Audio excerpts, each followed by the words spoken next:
Good afternoon and welcome to day 23 of the International Great Black Read Aloud Day. We have been reading all month where we are giving voice to words written by Black people all around the world. I am LD, the founder of the International Great Black Read Aloud Day, and today is 23. It is Marriage Day. So you know what we always like you to do before we get into our topics. We want to remind you of what you need to do, and that is you need to go and to subscribe to greatblackreadaloudday.org and subscribe to our YouTube channel and follow us online at Black Read Aloud on social media. And we are so happy to have special guests today. We have Mrs. Andrea Riley and her husband, Mr. Cliff Riley, with us here today to talk about marriage. And it's day 23. And they are the owners of the Marriage Service Technicians and the writers of a blog as well. And so welcome. Thank you. We're honored to be here. Very excited to be a part. Well, I am excited to have you here. So why don't you tell us a little bit about the Marriage Service Technicians, and then we'll get to your reading after a couple of questions because I'm intrigued by your name. Okay. Well, Cliff and I obviously are married. We've been married for 30 years. And the Marriage Service Technicians is our mission is to equip relationships with tools to go the distance. And that came out of a time when we did not have tools and we struggled and we weren't really sure if we were going to be able to stay married. And at that time, we just couldn't find resources to help us with that season of life. So when we finally got to the point where we prayed our way through and made it through and pulled together whatever we could figure out. And once we kind of got in a rhythm and understood some things, we looked around and said, oh, there's so many people that were hurting and so many people that needed help that really became our passion. So we turned our pain into our passion. So that's how we got started. And here we are. Well, that is fascinating. 30 years is, in some circles, is a few eternities. So congratulations. Exactly.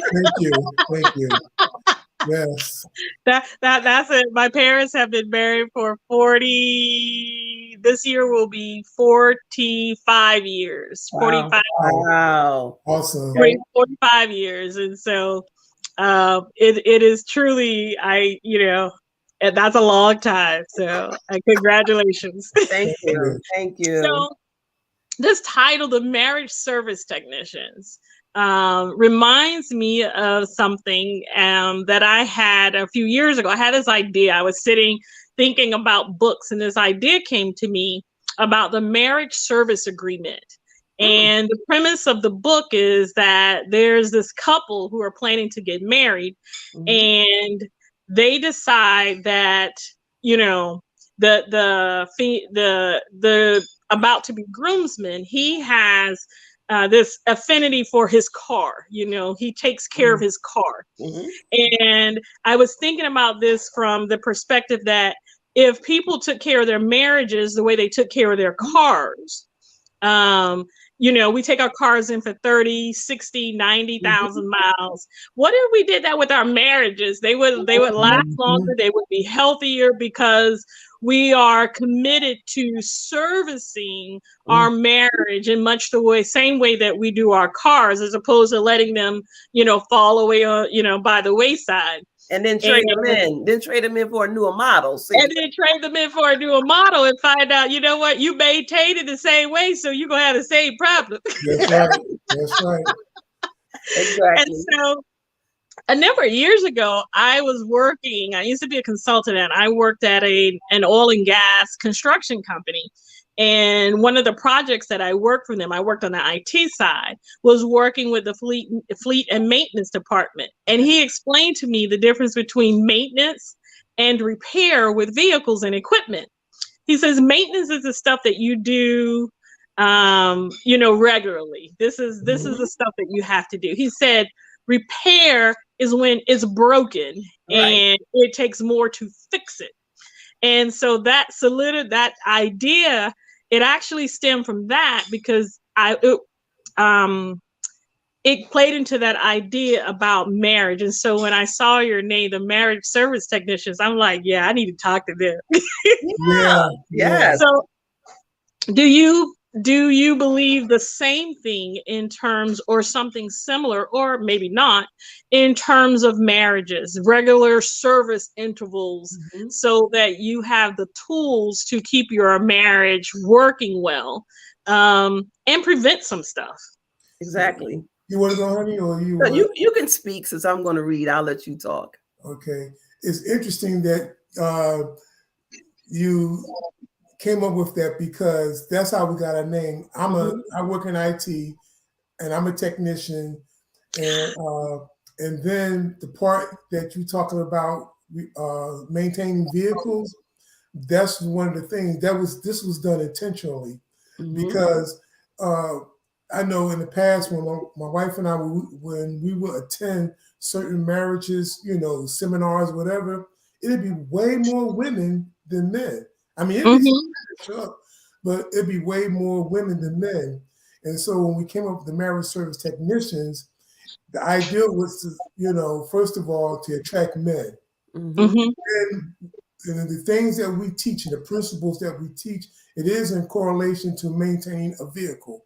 Because men can relate to a vehicle, maintaining a vehicle, whether it's, changing oil, replacing tires, but men can relate to that because we like to fix things. And that was to, attract the men, and also get them, excuse me, and then, get them to be able to gain insight into how to maintain their marriage, their marriages. And so, yes, so that's how we got the name Marriage Service Technician, because I'm a technician, I'm an engineer, I work in IT. And so we just put it all together. And so then we started using principles of maintaining and repairing. The same, like you just said, the same way to maintain a vehicle, you need to apply the same principles in maintaining your vehicle. And hopefully that when you learn the principles, you don't have to wait till it's broke. Exactly. You know what I mean? Because, or like my wife just says, or try to trade it in for a newer model, because you have the same mindset when you maintain the first vehicle. Well, when you get the newer model and you have the same mindset, you're still going to break the newer model the same way. Absolutely. So that's how we came up with the name. Yes. Yeah. As my dad told me the other day, he said he was driving behind me. I had a problem with the vehicle. And so he came to the rescue once again. And he followed me back to my home. And he said, "Your braking, your braking is not good." He says, "You brake at the last minute." He says, "You know how many brakes I put on this truck? I have only put on one set of brakes on this truck since I've had it. That's why you're always replacing brakes, because you're always braking so hard." And so that that mindset is still, like, I need to change my mindset in the way that I brake if I don't want to find myself constantly at the auto parts store getting brakes. And it's the same way with marriage, right? If you don't want to find yourself constantly looking for the new mate, looking for the new model, because you haven't changed your mindset, you're still handling that marriage, you're still handling the new person in the same way that you handle the last person. And so you're probably going to get the same results. Exactly. And be looking for that new car once again. And that gets expensive. It gets very expensive. The courts love it. Hey. Yeah. And so our goal is to, as my wife pointed out, our mission is to equip, a relationship with tools to go the distance. So not only that we teach you how to maintain, or try to help you be able to teach you principles how to maintain your marriage, but also things break. Things break and they need repair. And so we also incorporate tools on how to repair it, the relationship as well. And so we provide, tools and principles on both levels, whether it's maintenance or whether it's a repair job, because the reality of it that when we come into a marriage, some of us come into a marriage already broken. Yes, exactly. And everybody bring baggage and luggage into their marriages and stuff. And so some marriages start off broken because of lack of understanding. And as I said in the scriptures, for lack of understanding, my people will perish. And so we help to bring that understanding into the relationships. So that's one of the reasons why we recommend, couples who are about to get married, premarital counseling, so they can prepare them and provide them with the tools necessary to maintain and repair their marriages. Okay, I can keep going on. So I'm gonna let my wife. It's one of my favorite. Marriage. I write romance, and so marriage is one of my favorite topics. I think in part because a lot of times people unconsciously repeat what they see with their parents' relationships. Absolutely. And regardless of whether their parents are together or not, they tend to repeat what they see. And I just had a conversation earlier today with a cousin of mine, and I was telling him, I say, look, don't be scared. You are not your father. You are not your mother. Your girlfriend is not her mother, and you are not her father. And my mom has a saying that she tells us, you can learn two things from everybody: what to do and what not to do. Correct. And so it applies, very aptly with marriage. If you want to maintain your marriage, even if you never saw your parents go to marriage counseling, you never, knew anything about it, just realize that it's something that, every marriage needs an objective tune-up. I can know the noise in my that's happening with my car, but I have to call the mechanic to help me do some expert maintenance and fixing. That's what good marriage therapists are, and counselors are. They help. They help with that process, because you can see the signs that something's wrong. Like when I saw that smoke coming out the other week out of the rear wheel, I thought it was the tire. It was not. It was the caliper. So that is what sound counsel does, right? Absolutely. It directs us in the way that we need to go. And so hats off to you, Riley, said the Thank you. We are so happy to have you with us today on day 23 of the International Great Black Read Aloud Day 2022. And Mrs. Andrea Riley is going to do our reading for us today. And so we're so happy that you are here giving voice to words written by Black people. Oh, thank you so much. So again, we're very honored to be here. And so this was from a period. This refers back to a period where we didn't know what we were doing. So this is not, when we needed that, we needed some repairs and that tune-up. All right, so this is called Father Knows Best. And it was a blog that I wrote a while ago. So over the years, I've received a fair share of advice on the topic of marriage. In retrospect, I could place the advice into 3 distinct categories: good, great, and not so much. When recently asked the best piece of marital advice I'd ever gotten, this fatherly wisdom emerged as the greatest of the great category. At first glance, it might seem a bit unorthodox. So to add context, I'll provide the backstory. Cliff and I met in February 1991 and immediately fell head over heels in love. We spent every possible moment together. We would talk on the phone till the wee hours of the morning, firmly convinced that our relationship was a gift from God.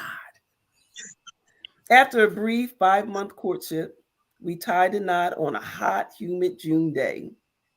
Never before had a couple taken their vows more seriously. Determined to prove to the world that our love would stand the test of time, we embarked upon our journey, excited and full of anticipation. The honeymoon stage of our marriage lasted about 6 months. Our biggest challenges had been disagreements over money. Early on, it had become obvious that I was a saver and he was a spender.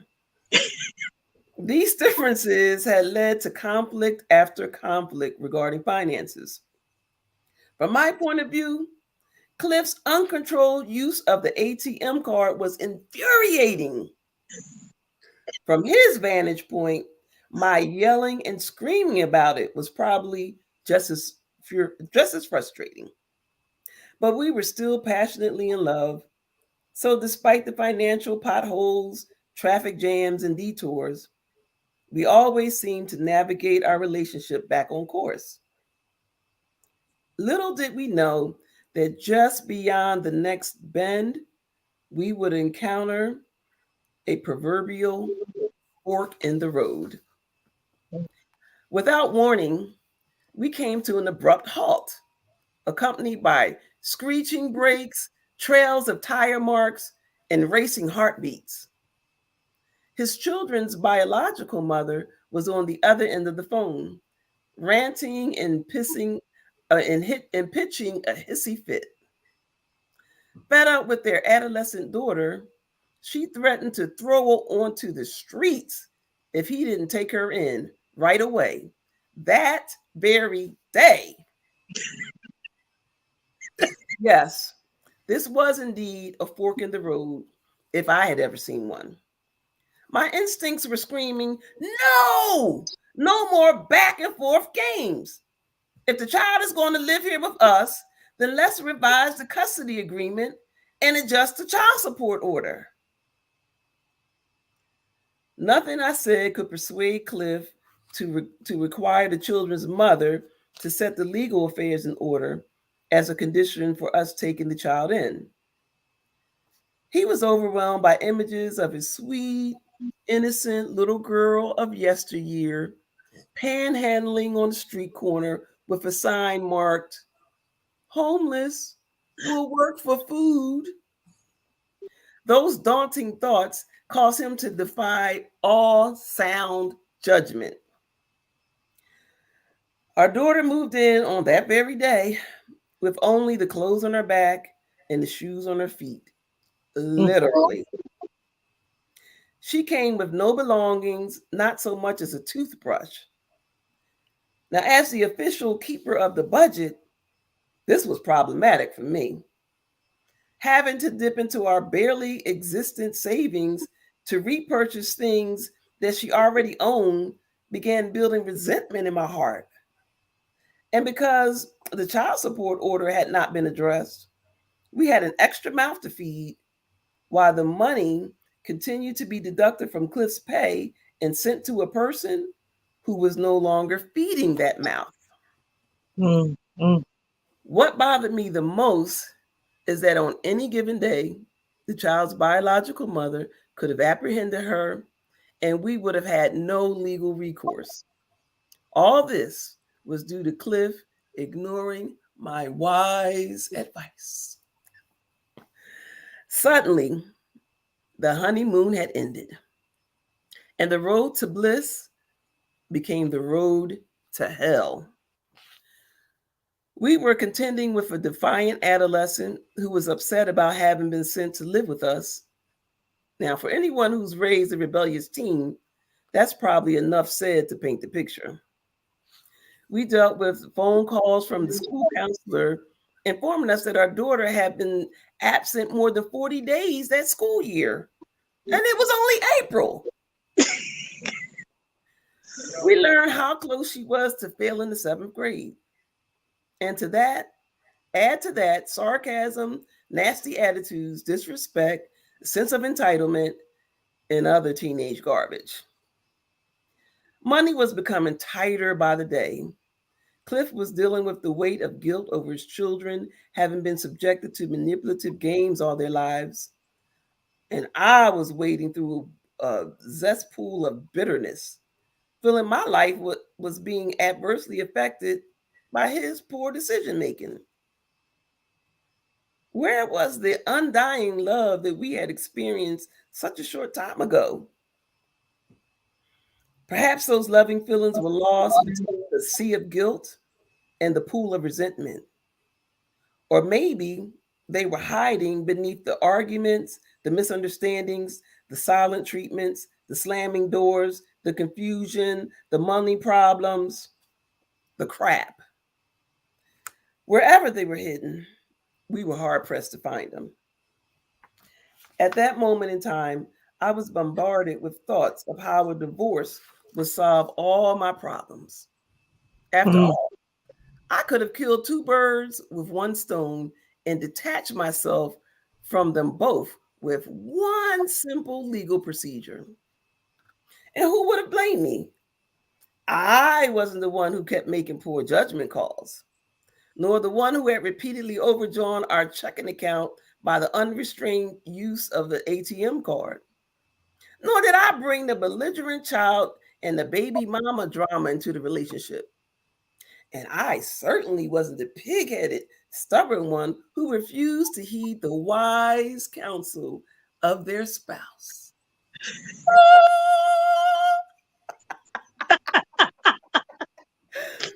Almost convinced that it was time to cut my losses, I reached out to the only man I was certain had my best interests at heart, my father. If no one else had my back, Daddy did. Although I love my father dearly, I was fully aware that he may not have been the best source of relationship advice. His track record was not exactly exemplary, but at the very least, I knew he really loved me, and he would not want me to be unhappy. So I made the call. Hysterical, frustrated, and disillusioned, I poured out my heart to my father during that fateful phone call. Bewildered, I desperately looked to Daddy to answer my anxious barrage of questions. How could we have possibly wound up in this place? Where did we go wrong? How did we get to this juncture? And was this the end of the road for us?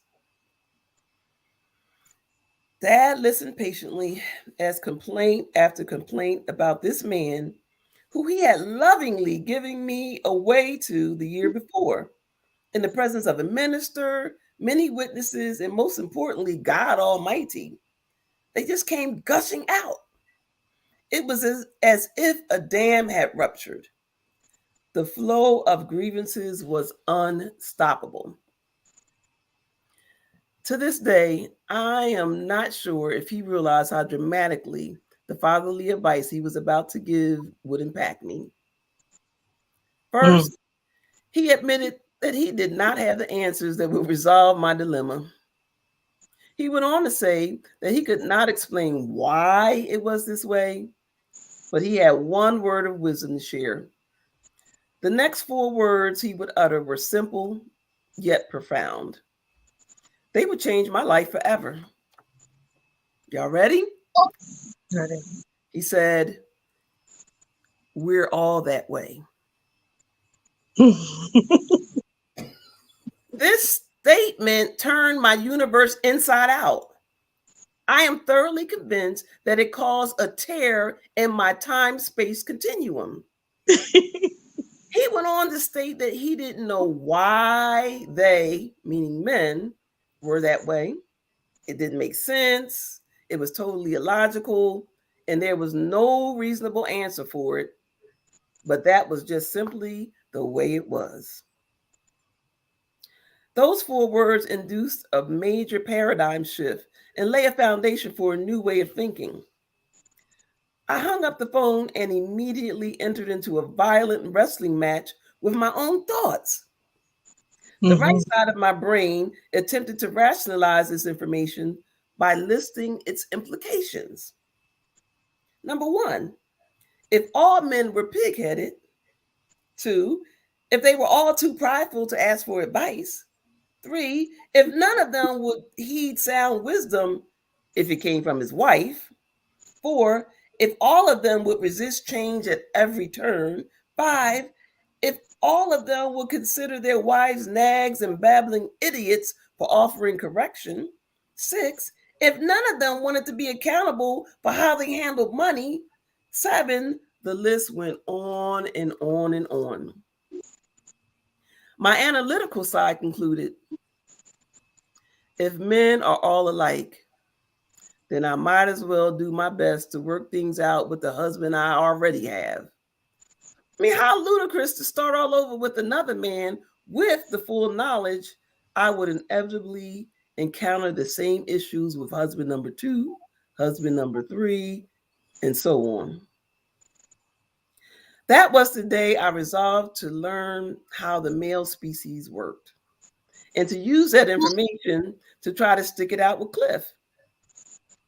As I look back 3 decades later, I realized that I made the best choice. Obviously, one could debate whether the statement is true of all men, but what is not debatable is that Daddy's advice served as sutures that held our ruptured marriage together while allowing it time to heal. 30 years later, I'm still thankful for the advice because the relationship that I had considered junking has evolved into a classic. The end. Fantastic.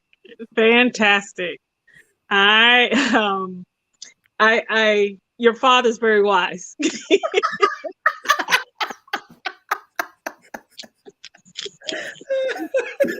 father is very wise. Yes. I'm learning more and more. So I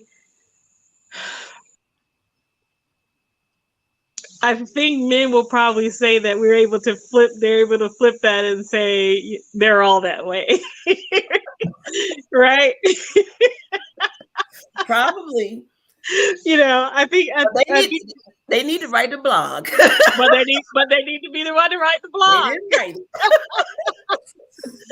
it. They have to be the one to write the blog. It is very the challenges of marriage are far and wide. Ecclesiastes certainly tells us there's nothing new under the sun, but it certainly feels new, like when you're in the midst of something or you're dating someone and you're like, who is this person? And that's whether you're the male or the female. You're like, who is this person? Like where were you hiding? Because I thought there was someone else. That's because you met their avatar. So when we meet people, when we go out and we're on our best behavior, that's the avatar. We send our representative to the date and to the, until we get the person hooked. And then you see the true them. And it's like, who? That's when you say, who are you? Yeah.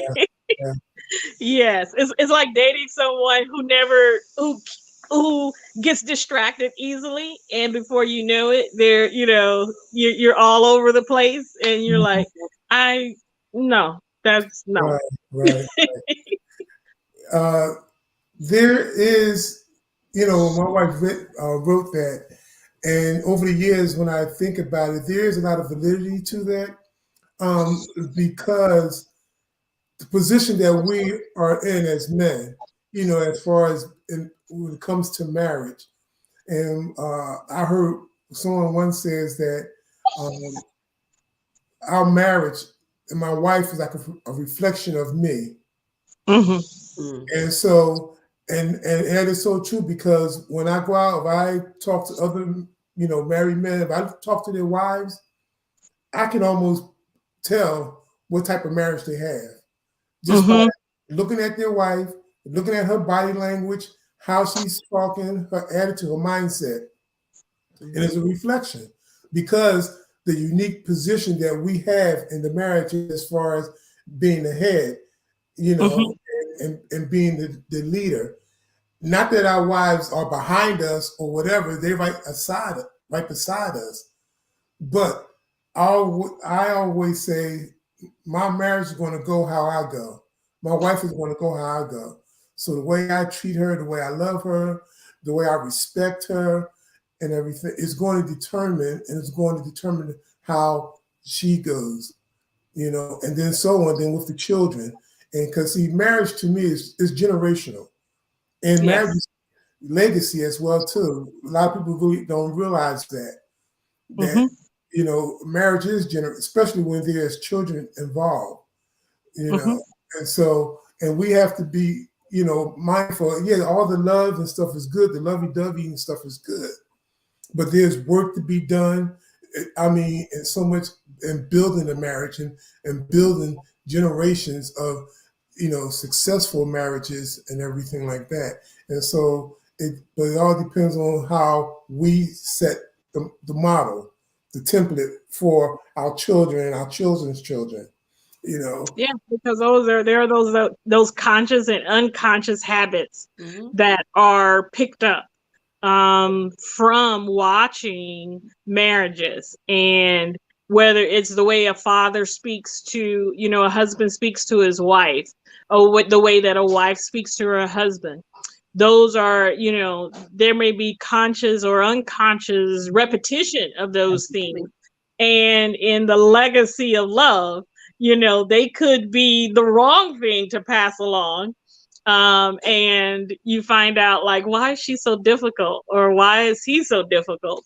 And it's in part, they're either repeating. It's like parenting. I this is what I believe. You're either going to repeat what you know. You are either not going to do the things the way that you were parented, or you're going to find out new information about parenting. Easiest thing to do is to repeat what we know. And that's certainly the case in marriage. The easiest thing to do is to repeat what you've already encountered, right? Or you can make a conscious decision that I won't do those things. Or you can get new information and figure out which pieces you need to keep and which pieces you need to lay aside. Yes. And I think a good marriage service technician can help you with that. Absolutely. That's right. Yeah. Well, I have been so happy to have you here today, and for a wonderful conversation on day 23 of the International Great Black Read Aloud Day. Our guests today are Cliff and Andrea Riley, and we are just, I'm so pleased, and I must thank Miss Patricia Watley, for her recommendation that you need the Rileys. Thank you, Cousin Pat. Can I mention our website? So if people did want to reach us? Yes. So I was going to ask you, please let people know how they can reach you at the Marriage Service Technicians. Okay. So our website is themarriagetext.com. It's themarriagetext, TECHS.com. And you can also find us on Instagram. We might have to read it. Okay. Instagram, Marriage Service Technicians. Facebook, Marriage Service Technicians. Oh no, Instagram is Marriage Service Techs. Excuse me. YouTube and Facebook is Marriage Service Technicians.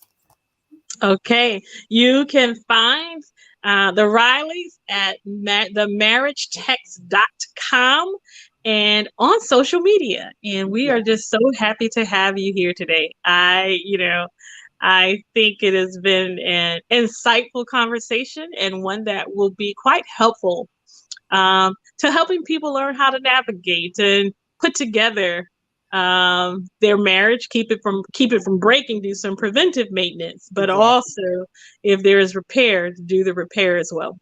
Well, tomorrow is day 24 of the Great Black Read Aloud Day. We've been reading all month.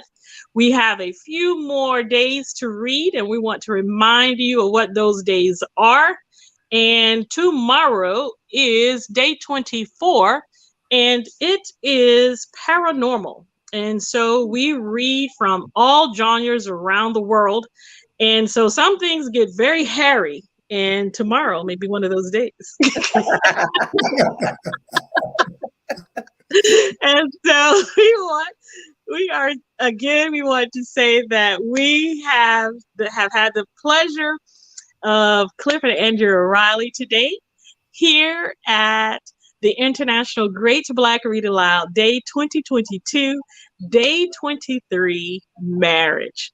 Thank you for visiting with us, telling us about your company, the Marriage Service Technicians, and reading aloud for us, where we are here at the International Great Black Read Aloud Day, giving voice to words written by Black people all around the world. And we will see you tomorrow. Thank you very much for being our guest today, and we look forward to talking with you again. Okay, thank you for having us. Thank you for having us. Thank you. Bye-bye. Bye-bye. Bye-bye.